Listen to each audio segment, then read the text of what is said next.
This is a slide for crop yield forecast, again at low resolution, which has been prepared by our colleagues at the University of Leeds, which unfortunately could not attend the workshop. But here show the results of running the GLAM model that covers these 3 crops for Rwanda.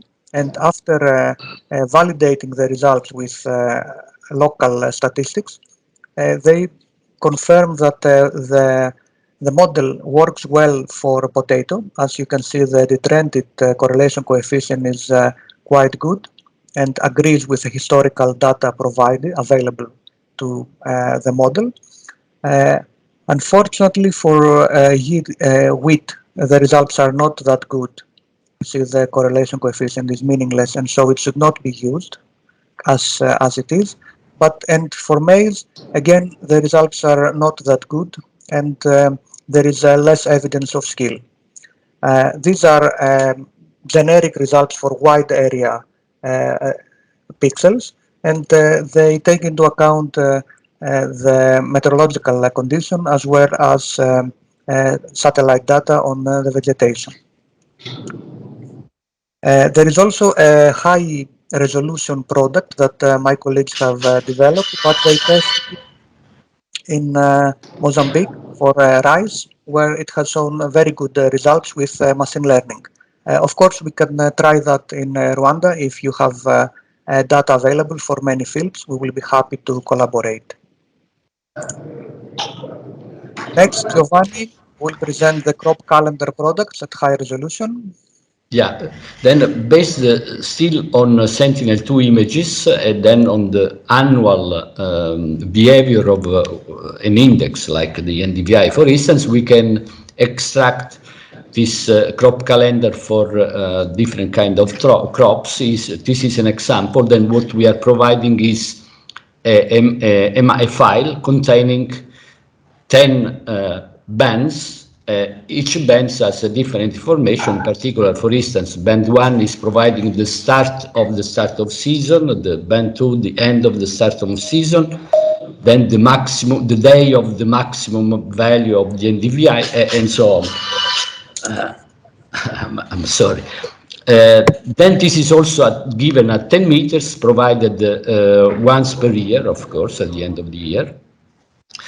Just a technical detail: in order to maintain the size of the file small enough, in order to be easily managed, you know, in any different program or GIS system, all the data are provided in integer value, then also the NDVI. Then in order to have the actual value of the NDVI, you have to divide for 1000. So, okay, but this was just a detail. So you can go on the next one.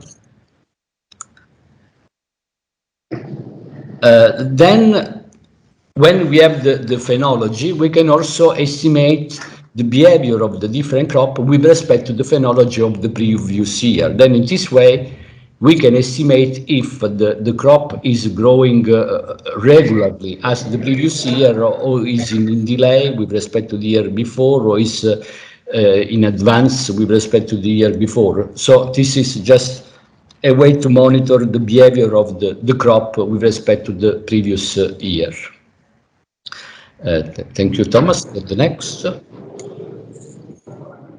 Then this means also the phenology, then we are monitoring the phenology. Also in this case, we have a product at different spatial resolution. For instance, this one is the case of a medium resolution.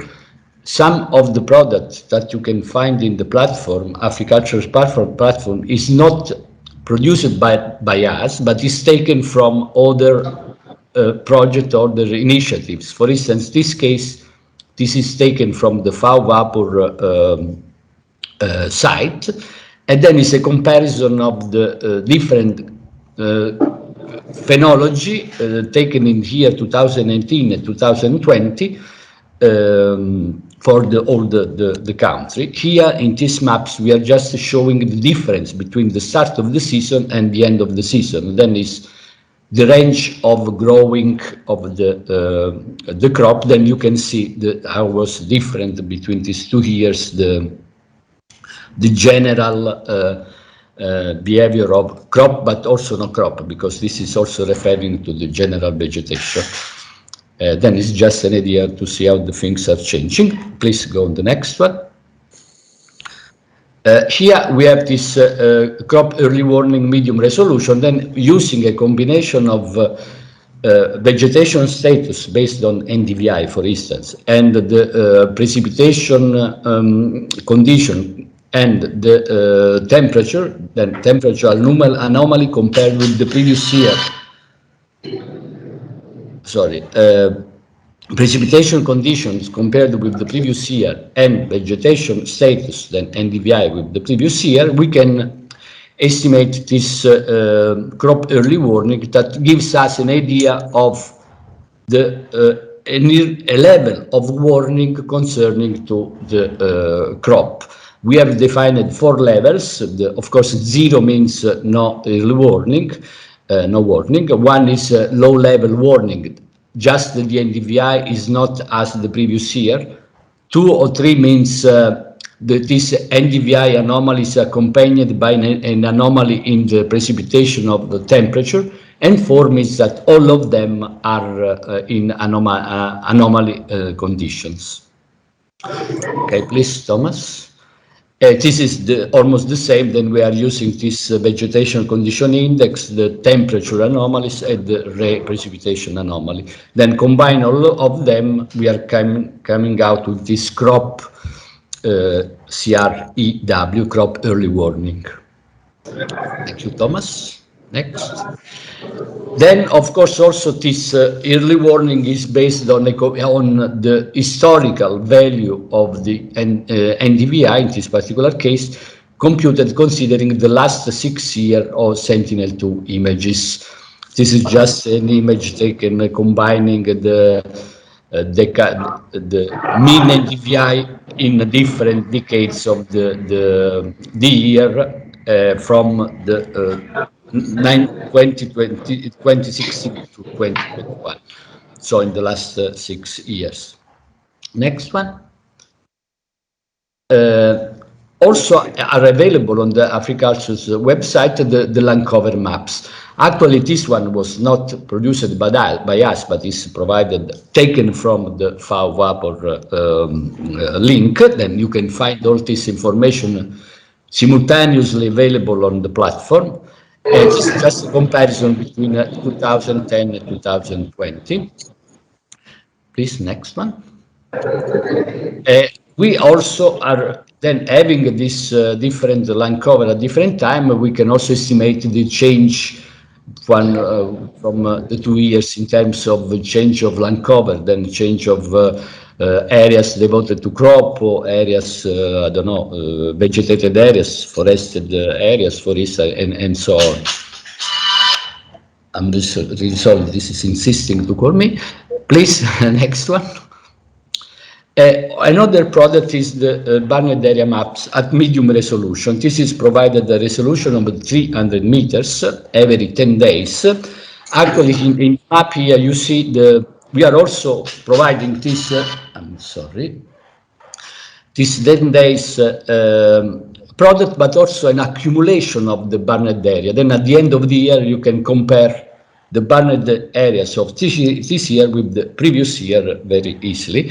And together with the barnet area, we are also providing this land cover of the barnet area, then an estimation of the type of land cover interested by the fire, the barnet. And the different colors, for instance, are referring here to the, of course, green means no barnet area. Light green means that the area barnet was mostly represented by forest, or in yellow was pasture, or in red was cropland was involved in the fire. Next one. The same product is also can be also made available at high resolution, but is on demand. Let me say, many of the high resolution products are delivered on demand. For now, we are continuing producing this for just for Tunisia in continuous way. Yeah, but it can be provided for any other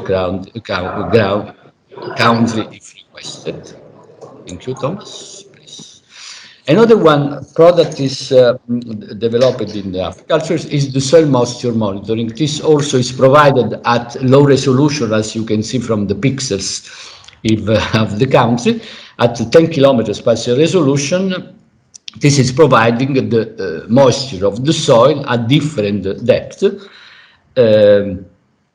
This has been also validated in the two countries, Ghana and Kenya. The result seems quite good. This is an example of one of the maps of the soil moisture taken for the decade of the first decade of February this year. The next one. Having that one, we can also estimate the soil water condition index that is giving us an estimation of the condition of the soil moisture in this year, this week, with respect to the previous 10 years. So it's just giving us an idea of how the season from the point of the soil moisture is going with respect to the previous years. Okay, this is, I think you can proceed. Thank you, Okay. Giovanni. I think Mahlat's Thank you. not here to present the livestock, so I will try. There are two products available in the portal. One is the decadal rangeland type maps, which provide the distribution of the types of rangelands and how do they change over time. They have also tested, our colleagues from SANSA have also done an accuracy assessment, and as you can see in the graphs on the lower right, they provided very good accuracy. And another product is the rangeland condition maps, which provide the seasonal and the current pasture condition monitoring using these three indices, like the leaf area index, the biomass, chlorophyll content, how lively is the vegetation, fractional cover, how much the cover each square meter on the land. These are results from tests in Rwanda. Now we can move on to climate and drought indicators presented by our colleague from University of Cantabria, Sixto. The climate and drought indicators, the seasonal forecast in particular of this index, is based on the Copernicus seasonal multi-system forecast, which is downloaded every month from the climate data store of Copernicus. We are producing precipitation, maximum mean and minimum temperatures, surface runoff from one of the services, the seasonal forecast services, and early warning, and the 1 and 3 months lag SPI as a drought index, together with potential evapotranspiration. We try to continue at monthly or seasonal scale the products produced by the drought services of the University of Thessalonica. We produce different products, the 6-month time series with the monthly mean and the monthly anomaly, the difference between some periods where the seasonal forecast is produced with 25 members, so we can establish the probability of to have a season more weather than normal or drier than normal, for example, in the case of precipitation of drought condition. And also we produce the input for the crop models to make the simulation at seasonal scale of the different crops. We have made a verification of the seasonal forecast to be able to reach the signal and to know the scale of over the different countries at the continental level using different parameters. In particular, as we have several members for the season, we need to make a deterministic evaluation, which is done with the correlation and the bias and different parameters, and other one probabilistic to know if this forecast of lower than normal condition has enough scale to be used by the end users and the rest of the, or to establish some kind of adaptation measures or mitigation measures. Can you go to the next slide? Thank you. These are some of the maps. In the left, you have the monthly value for March for the SPI with 3 length months. this is representing the persistent droughts in the sense that they try to accumulate the effect of the evapotranspiration and the precipitation over the last 3 months. So it's a more or less persistent drought. We have also the 1 month SPI in agreement with the drought indication based on the weather forecast that is produced in the University of Thessaloniki. In the middle, in the center of you have the figure of the probability of the above than normal condition. In particular, in this case, for this next season, March to May, March, April, and May, we have a great probability of have above than normal condition in more or less in all the continent, and in particular in Rwanda.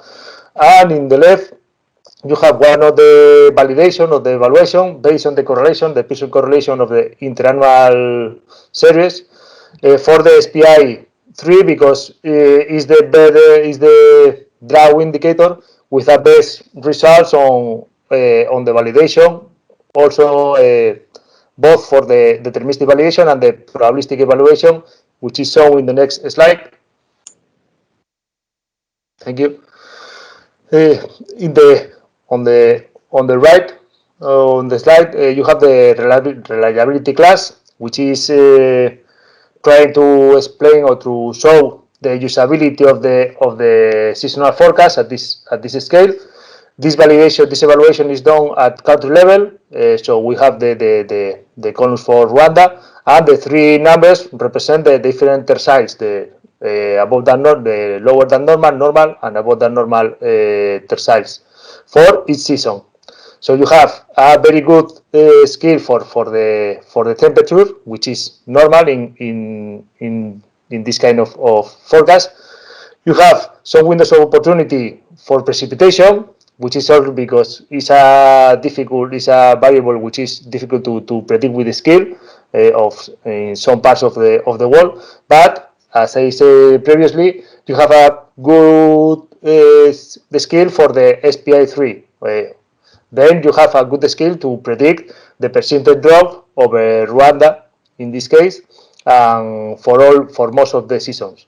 So this is the reason because we include this index also in the seasonal forecast to be able to show all the possible drought effects on the different countries included in Africultures.